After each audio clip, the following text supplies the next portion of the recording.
peu près 18h30 heure locale lorsque les téléspectateurs de Presse TV, la télévision d'État iranienne en anglais, fait cette annonce. Les forces navales du corps des gardiens de la Révolution vont procéder à des exercices militaires à tir réel dans le détroit d'Ormuz. Ils commenceront dans 3 jours. Ils se dérouleront dans un rayon d'environ 5000 nautiques autour du détroit, l'équivalent de 10 km.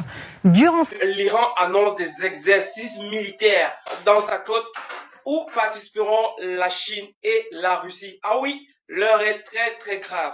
Avec la montée en puissance de Donald Trump qui envoie son armada militaire aux côtes iraniennes, l'Iran annonce son exercice militaire dans 3 jours où ses imminents partenaires inconditionnels, la Russie et la Chine, ne prendront pas. Ceci a été annoncé par Al Jazeera. C'est vrai que ni la Russie ni la Chine n'ont encore confirmé, mais ça donne un peu la température de ce qui se prépare.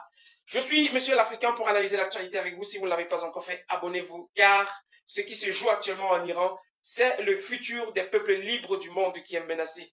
Abonne-toi. Dans cette période, l'espace aérien sera restreint. Un peu plus tard, la chaîne arabe Al Jazeera indiquait que les alliés chinois et russes participeraient. Information surprenante que personne n'a confirmée à ce stade. Clairement, cette annonce, c'est la réponse à l'armée américaine qui elle-même indiquait que des manœuvres allaient commencer.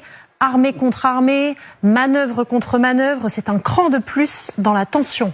En parallèle, l'Iran semble bel et bien s'attendre à une attaque américaine. Le maire de Téhéran annonce aujourd'hui que des abris anti-bombardement vont être aménagés dans le métro de la ville, dans des parkings souterrains. Bref, le régime se prépare à la guerre et ses soutiens rivalisent de vidéos menaçantes sur les réseaux sociaux. Voici les 2 dernières. Le message est des plus simples. L'Iran détruira les forces américaines. Nous avons le doigt sur la gâchette, a par ailleurs encore rappelé aujourd'hui le ministre iranien des Affaires étrangères. Et quelles sont les dernières informations côté américain ?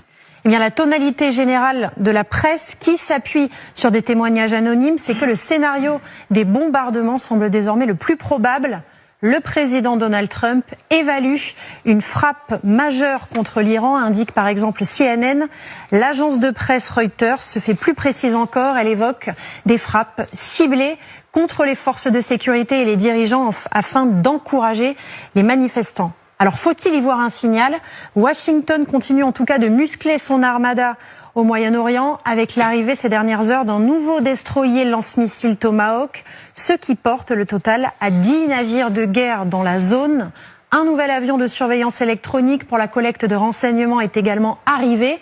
Enfin, dernière information, on apprend aussi que de hauts